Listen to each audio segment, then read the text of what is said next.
the Judean wilderness, which is over there, kind of enveloped, if you wish, or surrounded with the rich rainfall mountains of Judea and the rich oasis by the Dead Sea. And this is only about 18 miles on about 40 miles. But this is the place when Saul went to pursue David repeatedly year after year, and David was a fugitive in the desert.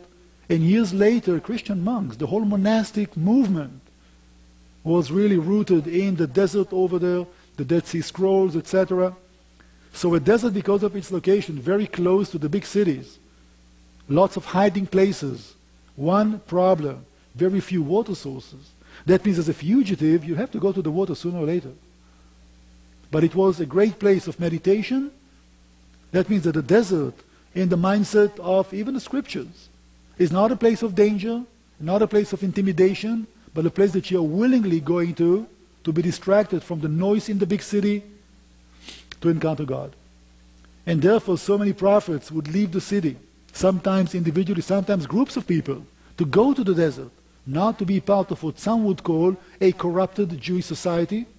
And Jesus was not the only one who was upset with money changers in the temple. We'll speak about that tomorrow, day after tomorrow.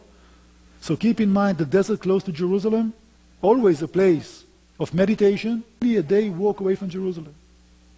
Not too far away. So whenever you have a reason to go to the city, it's right there. So this is important because, as I try to explain, it's laying the foundations. Because speaking about the rest of it tomorrow, day after the whole week, it's somehow connected to what you saw today. And the next one. And the next one. Well, what was the journey like for a pilgrim that left the city of, or the town of Nazareth to go up to Jerusalem? Or Galilee?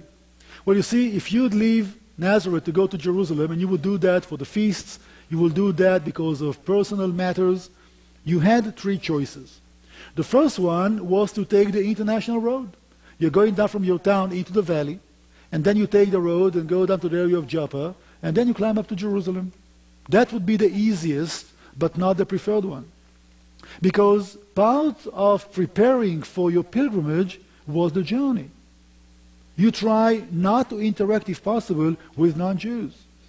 You only go with the people from your town, village, and during the journey to Jerusalem, you also prepare yourself for the pilgrimage. If you take the highway that the whole world was going on, you will be distracted, you're interacting with non-Jews, and therefore the easiest, but not the preferred one. Second possibility was to take what we called earlier the road of the patriarchs, go down to the valley, climb the mountains, maintain the same altitude all the way to Jerusalem.